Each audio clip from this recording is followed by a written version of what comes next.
Nell'ambito del convegno tenutosi venerdì 12 luglio a Palazzo Sinimbani, località Grignella di Cavarzere, dal titolo "Dal campo alla tavola, il grano sposa la sostenibilità", seguiamo la tavola rotonda con i rappresentanti delle aziende Syngenta, Timac, Eurochem, Agronutrition e produttori sementi polesani.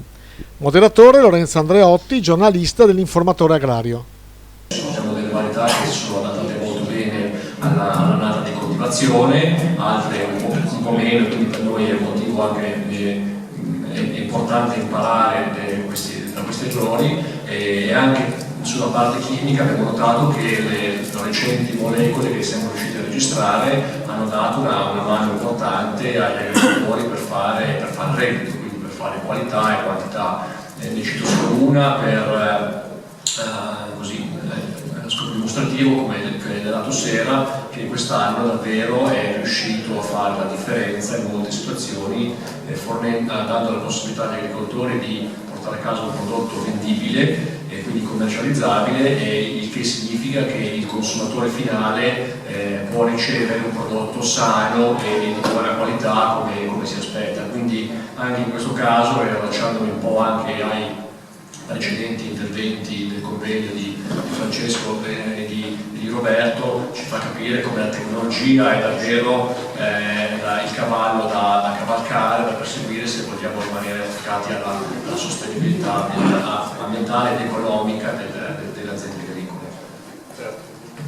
E quindi particolarmente quest'anno un prodotto molto speciale, che è un azoto liquido che può essere utilizzato e viene utilizzato per via fogliare, può essere utilizzato fino a 100 litri, quindi è un concime a tutti gli effetti, è un fertilizzante, è un macronutriente l'azoto, quindi dobbiamo darne tanto perché risponda.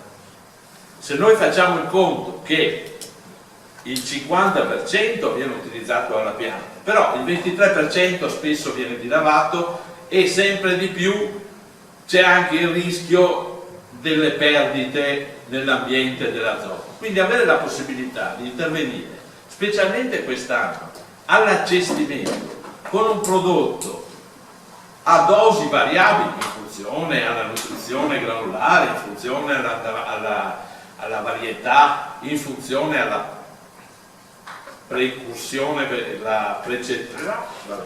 alla pianta che era stata coltivata precedentemente, no, inevitabilmente, quindi il residuo colturale, l'utilizzo dei residui colturali, il fatto di poter utilizzare al momento dell'accestimento, anche mescolato con fitofarmaci o di vario tipo, ha dato una risposta entusiasmante in termini di quantità, soprattutto per il grano tenere in quel momento. Se poi chi aveva la necessità di intervenire anche in termini di contenuto proteico è riuscito a ripetere l'intervento con il fungicida ed ha ottenuto un risultato in termini di produttività e quindi di quintali per ettaro e di miglioramento qualitativo in termini proteici, di contenuto proteico importante, dovuto certo alla formulazione, alla chimica, è la chimica che ci dà un prodotto che è sicuro per l'ambiente e per l'operatore e che deve avere un prezzo adeguato al grano.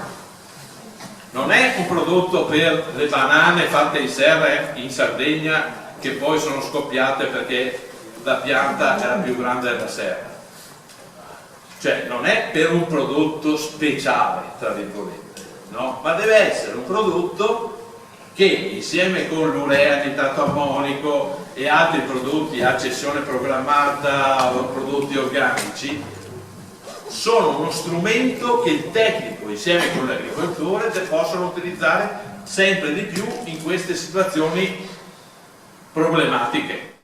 La pasta è praticamente nata in Italia e i produttori più importanti ce li abbiamo noi qua in Italia, quindi perché andare a comprare in Canada? Questa è la domanda. La seconda cosa che colpisce è la variabilità meteorologica. Il clima è evidente che sta cambiando, ma la cosa che ci colpisce è che non sta cambiando in modo regolare, cioè ogni anno fa qualche cosa di diverso che non è paragonabile all'anno precedente, non è che ci stiamo desertificando o che ne so, perché è diverso, cambia. Un anno piove, un anno fa secco nei periodi più differenti. Quindi che cos'è che dobbiamo fare?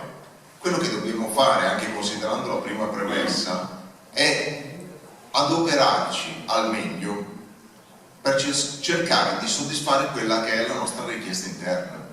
Per fare questo la coltivazione del grano non può essere lasciata al caso, non può essere fatta così, cosa metto giù, tra una cultura e l'altra metto giù un po' di grano e vediamo se poi me lo pagano bene. Il grano va fatto con tutti i crismi, va fatto come cultura principale, bisogna essere molto bravi per farlo, però ho avuto modo di vedere che se si è bravi e lo si fa bene, il ritorno c'è. Non bisogna improvvisare, quindi ne approfitto, prendo delle parole corrette di questo, cioè di fare agricoltura oggi molto più di prima, e forse mi sembra questa la sintesi della giornata e di questi bellissimi incontri che vengono fatti. Oggi più che mai non bisogna improvvisare. Mi fa molto piacere aver parlato questa mattina con un bravissimo agricoltore qui presente, che quest'anno ha superato le 80 quintali, con la punta addirittura di 100 quintali con varietà tipo Soleio, ed è Paolo Montovani, quello Sulman, che mi parlava di questi dati, e sono dati che oggi vanno un po' in controtendenza sulla media delle produzioni, ma questo sta a significare che chi fa agricoltura fatta bene e fatta con una certa maniera e non improvvisandosi dà ancora ottime risposte grazie alla genetica, ottime risposte grazie alla chimica, alla nutrizione, ma soprattutto basando quello che è il concetto di agronomia, rispettando il terreno, gli insegnamenti culturali e passando su tutti quelli che sono i concetti fondamentali oggi, che non bisogna trascurare nulla, quindi il giusto concetto non bisogna improvvisare. Nella non improvvisazione noi come gruppo basiamo moltissimo su quello che è l'esperienza di campo. Oggi il gruppo sempre di più è presente sul territorio, noi oggi siamo qui con due tecnici, Fabio Fedozzi e Franco Pagliato, che sono una piccola parte di tutto lo staff che abbiamo oggi in team, che siamo 60 soltanto al nord e altrettanti circa al sud. La società è tantissimo in questo, perché noi vorremmo sempre di più dare un'assistenza in campo, perché sempre di più bisogna non improvvisare e dare delle risposte di quello che possono essere delle soluzioni. Se mi permettete, io ho anch'io un piccolo filmato su una delle nostre proposte. La scoperta dell'azione fertilizzante dei fosfati risale a ben 170 anni fa. Oggi per i fertilizzanti fosfatici inizia una nuova era. Topphos non è soltanto un nome nuovo, ma una materia prima del tutto nuova. Topphos risolve il principale problema dei fertilizzanti contenenti fosforo, la fissazione al suolo. Infatti, nei terreni con pH acido, il normale fosforo va a formare composti insolubili con ferro e alluminio, rendendo anche questi ultimi indisponibili alla pianta. Elevati valori di pH, invece, danno luogo alla formazione di composti insolubili con il calcio. Grazie ad uno speciale processo produttivo, Topphos non si lega ad alcuna di queste sostanze, rimanendo sempre completamente. Inoltre, per agevolare l'assorbimento del fosforo da parte della pianta, Topphos favorisce anche lo sviluppo radicale. Del maggiore apporto complessivo di fosforo beneficiano quindi la resa e la qualità della produzione.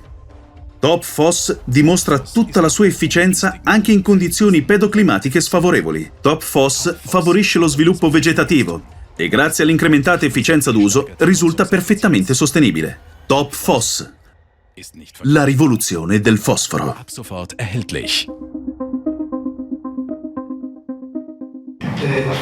L'amico Magò prima asseriva che non bisogna improvvisare, sì, è giusto, a mio avviso bisogna anche privilegiare a questo punto chi lavora bene.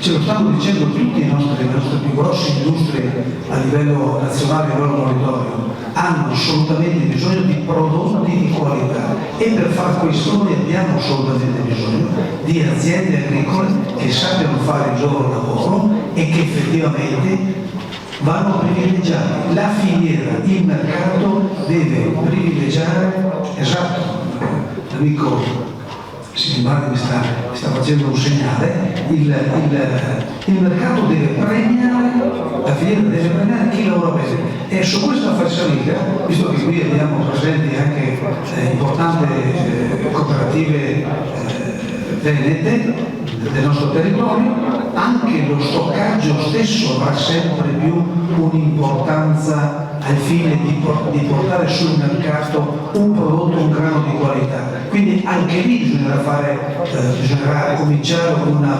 rivoluzione affinché riuscire a poter dare dei prodotti alle nostre industrie monitorie di qualità.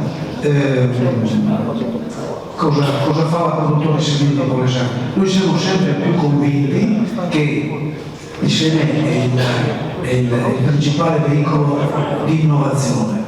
15-20 giorni fa ero con un importante gruppo sementiero, ero in Francia, si può anche dire, e ero in Francia a visitare i loro impianti, i loro laboratori, e ho una mia precisa domanda a un genetista. Lui mi ha garantito che nel giro di un anno / 2 arriveranno sul mercato con un prodotto resistente, guardate bene, resistente e non tollerante alla fusariosi, che per il mercato nazionale è un'azione molto importante che sarà. Io, interpretando il pensiero dell'amico Sinibaldi e tutti i miei colleghi, se voi siete d'accordo, io vi ringrazierei e concluderei con un applauso generale e ci vediamo.